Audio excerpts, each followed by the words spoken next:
Everybody, welcome back to my channel mama and Shivay, जहां पर हम बात करते हैं आपकी प्रेगनेंसी के बारे में और आपके बच्चों के बारे में। आज की वीडियो है आपकी प्रेगनेंसी से रिलेटेड। जनरली ग्रहण अगर आपकी प्रेगनेंसी के बीच में आता है तो आपको बहुत सारी प्रिकॉशंस लेने के लिए बोला जाता है। तो आज की वीडियो है ग्रहण एंड प्रेगनेंसी का क्या संबंध है एंड आपको किस तरह के प्रिकॉशंस लेने चाहिए। तो बिना किसी देरी के वीडियो स्टार्ट करते हैं। हमारे चैनल ममा एंड शिवाय को सब्सक्राइब कीजिए, बेल आइकन प्रेस कीजिए ताकि नेक्स्ट टाइम में कोई नई वीडियो बनाओ तो आप उसे मिस ना करें। तो प्रेगनेंसी का जब ग्रहण के टाइम पे आपकी प्रेगनेंसी आती है तो उस टाइम पे आपको कुछ प्रिकॉशंस लेने के लिए बोला जाता है एंड बोला जाता है कि प्रेगनेंसी में अगर कोई ग्रहण आता है तो उसका आपके बच्चे पे इम्पैक्ट होता है।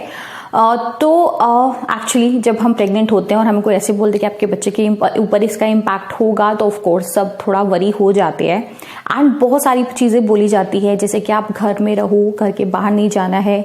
इसके अलावा बोला जाता है खाना नहीं खाना है ड्यूरिंग ग्रहण। ग्रहण से पहले जो सूतक लग जाता है उसमें भी लोग कहते हैं खाना नहीं खाना है एंड कुछ पकाना भी नहीं है आपको, ऐसा भी कुछ लोग बोलते हैं। इसके अलावा बोलते हैं कि आपको शार्प ऑब्जेक्ट्स यूज़ नहीं करने हैं, जैसे कि चाकू छुरी यूज़ नहीं करना है, सीजर यूज़ नहीं करना है, सुई धागा यूज नहीं करना है। इसके अलावा बोला जाता है कि ग्रहण नहीं देखना है एंड बोला जाता है कि आप जितना ज्यादा पूजा पाठ करो ग्रहण के टाइम पे उतना ज्यादा अच्छा होता है आपके होने वाले बेबी के लिए।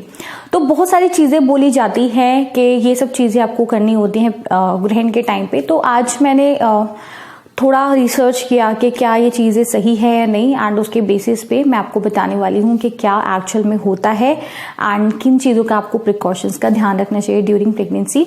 तो सबसे पहले हमारे लिए ये जानना ज़रूरी है कि ग्रहण होता क्या है। तो ग्रहण दो तरह के होते हैं, सूर्य ग्रहण एंड चंद्र ग्रहण। तो जब सूर्य, पृथ्वी एंड चंद्रमा तीनों एक लाइन में आ जाते हैं तो ग्रहण होता है।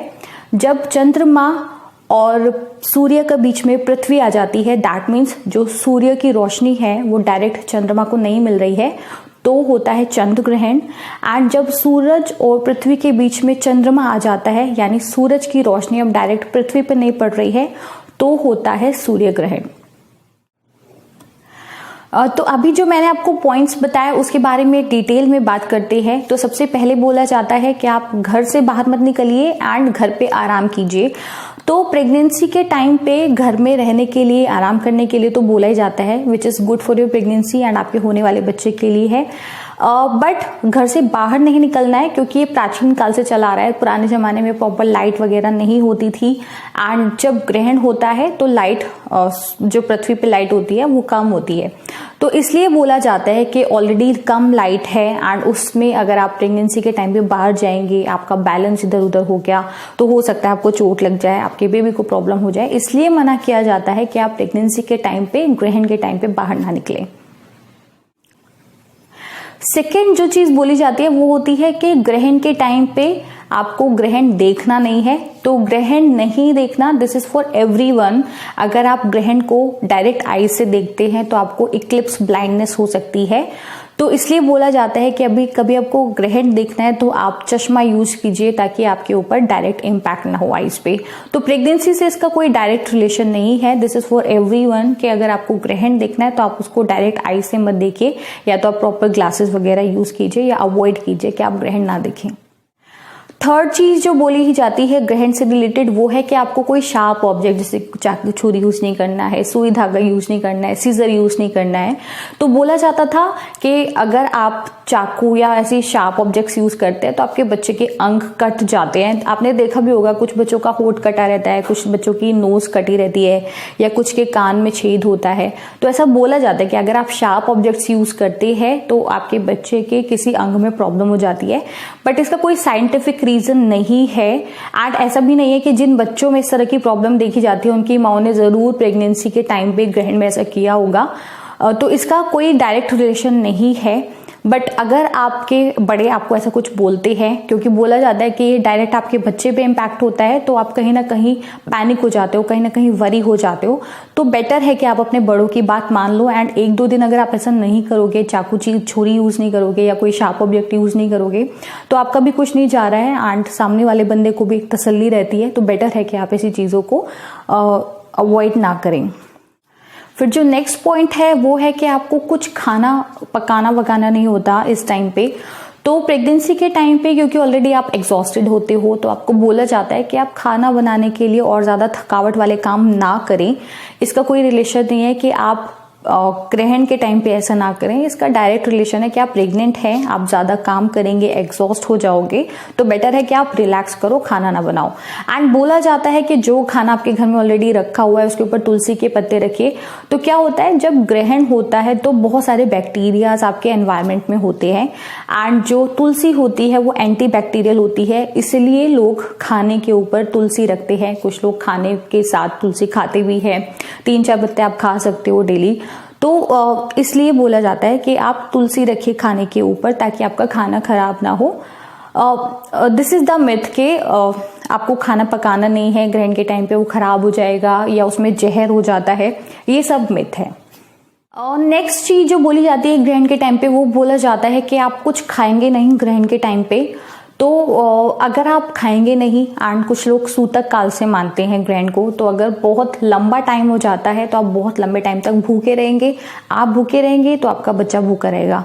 तो उस केस में आपको गैस हो सकता है, वॉमिटिंग हो सकती है, चक्कर आते हैं, डिहाइड्रेशन की प्रॉब्लम हो जाती है, एसिडिटी हो जाती है। तो इन चीज़ों को अवॉइड करने के लिए आपको खाना चाहिए।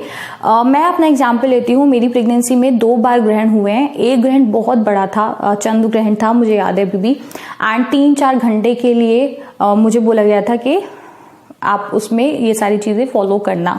बट मुझे ये भी बोला गया था कि आप खाना खा सकते हो, क्योंकि 3-4 घंटे भूखे रहने का मतलब है आपको प्रॉब्लम हो जाएगी, गैस की प्रॉब्लम हो जाएगी, आप भूखे रहोगे, आपका बच्चा भी भूखा रहेगा। तो इसका कोई डायरेक्ट रिलेशन नहीं है एंड आपको अपने बच्चे का ख्याल रखना है, अपना ख्याल रखना है। तो प्रेगनेंसी में अगर कोई ग्रहण होता है वो लॉन्ग टर्म के लिए, तो जरूरी है कि आप प्रॉपर्ली खाएं, आपके बच्चे को प्रॉपर्ली जो भी न्यूट्रिशंस की रिक्वायरमेंट है वो मिले। तो ये बिल्कुल मिथ है कि आपको प्रेगनेंसी के टाइम पे, ग्रहण के टाइम पे कुछ खाना नहीं है। नेक्स्ट चीज जो बोली जाती है कि आप जो पहले पका हुआ खाना है वो ग्रहण के बाद ना खाएं। तो मुझे लगता है क्योंकि ग्रहण के टाइम पे काफी लंबा पीरियड होता है एंड आप पुराने वाला खाना खाएंगे तो इसका मतलब आप बासी खाना खा रहे हैं। तो बासी खाना खाना प्रेफर नहीं किया जाता वैसे भी, एंड प्रेगनेंसी में तो बिल्कुल भी नहीं। तो ये इसलिए है ताकि आप फ्रेश खाना खाएं, रखा हुआ खाना ना खाएं। एंड फ्रेश खाना आपके प्रेगनेंसी के लिए, आपके होने वाले बच्चे के लिए बहुत जरूरी है। इसका कोई ग्रहण से रिलेशन बिल्कुल भी नहीं है। नेक्स्ट चीज जो बोली जाती है ग्रहण के टाइम पे, वो बोला जाता है कि सोना नहीं चाहिए, बट इसका कोई साइंटिफिक रीजन नहीं है एंड ये बिल्कुल गलत है। मेरी प्रेगनेंसी के टाइम पे ग्रहण हुआ था एंड काफी बड़ा ग्रहण हुआ था। मुझे याद है कि मुझे सबने बोला था कि सोना नहीं है और मैं सो गई थी चादर तान के एंड कई घंटे तक सोती रही थी। फिर उसके बाद मेरे हस्बैंड ने मुझे उठाया, फिर मैंने कुछ खाया पिया एंड उसके बाद मैं दोबारा सो गई थी एंड मेरा बेबी बिल्कुल फाइन है। तो उसका कोई डायरेक्ट रिलेशन नहीं है आपकी प्रेगनेंसी से या आपके होने वाले बच्चे पे कि आप सोएंगे तो आपके बच्चे पे उसके कोई डायरेक्ट इम्पैक्ट होगा। नेक्स्ट चीज जो बोला जाता है ग्रहण के टाइम पे, वो बोला जाता है कि आप पूजा पाठ करिए। तो इसका कहीं ना कहीं रिलेशन ऐसे भी है कि प्रेगनेंसी के टाइम पे, थ्रू आउट द प्रेगनेंसी आपको बोला जाता है कि आप अच्छा सुनिए, अच्छा देखिए, ताकि आपके बच्चे को भी वो सब मिले। तो एंड प्रेगनेंसी के टाइम पे जब ग्रहण होता है तो आपको ऑलरेडी बहुत ज्यादा डरा दिया जाता है कि आपके बच्चे के ऊपर डायरेक्ट इम्पैक्ट हो सकता है। तो कहीं ना कहीं आप बहुत ज्यादा वरी हो जाते हो। तो आपका ध्यान भटकाने के लिए बोला जाता है कि आप पूजा पाठ पे ध्यान लगाइए, आप दुर्गा चालीसा पढ़िए, हनुमान चालीसा पढ़िए, ये चीज आपको बोली जाती है।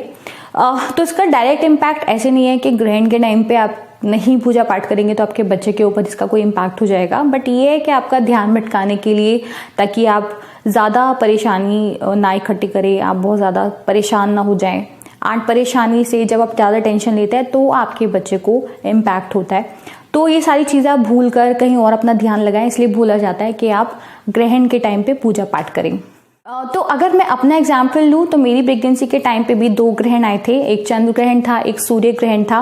एंड मैं झूठ नहीं बोलूँगी, मैंने भी कुछ चीज़ें फॉलो करी है। मैं शार्प ऑब्जेक्ट्स यूज़ नहीं करती थी, मैं घर से बाहर नहीं गई हूँ एंड जो पुराना खाना रखा हुआ था, बासी खाना, वो मैंने नहीं खाया। बट प्रेगनेंसी के टाइम पे क्योंकि आपको भूख बहुत जल्दी लगती है तो आपको थोड़े थोड़े इंटरवल पे कुछ खाने की रिक्वायरमेंट है, तो आप खा सकते हैं। इससे आपकी प्रेगनेंसी अच्छी ही रहेगी, आपके बच्चे को जो खाने की रिक्वायरमेंट है वो पूरी होती है, आप भूखे नहीं रहेंगे। तो इसका कोई डायरेक्ट इम्पैक्ट नहीं है। इसी तरह से मैं सो भी गई थी तो मेरा बच्चा बिल्कुल फाइन है। तो मुझे नहीं लगता कि आप सो जाएंगे तो आपके बच्चे को उससे कोई इम्पैक्ट हो सकता है। तो ओवरऑल अगर मैं बात करूं कि ग्रहण आपकी प्रेगनेंसी को कैसे इम्पैक्ट करता है, इसका कोई साइंटिफिक रीजन बिल्कुल भी नहीं है, बट कुछ चीजें अगर आपके बड़े आपको बताते हैं तो मुझे लगता है कि उनको मानने में कोई हार्म भी नहीं है। तो ये तो थी पूरी इन्फॉर्मेशन कि ग्रहण के टाइम पे आपकी प्रेगनेंसी आती है तो क्या चीजें आपको फॉलो करने के लिए बोला जाता है एंड उनके पीछे क्या लॉजिक है। होपफुली आपको वीडियो अच्छा लगा होगा। वीडियो अच्छा लगा है तो लाइक कीजिए, अगर आप मेरे चैनल पे नए हैं तो सब्सक्राइब कर सकते हैं। ऐसे लोगों के साथ जिनको ये इन्फॉर्मेटिव लगेगा आप ये शेयर कर सकते हैं। आप बेल आइकन प्रेस कीजिए ताकि नेक्स्ट टाइम मैं कोई नई वीडियो बनाऊं तो आप उसे मिस ना करें। आप मेरे पर्सनल अपडेट्स के लिए मुझे इंस्टाग्राम पे भी फॉलो कर सकते हैं, लिंक उसका ऑलरेडी डिस्क्रिप्शन बॉक्स में है। Thanks for watching.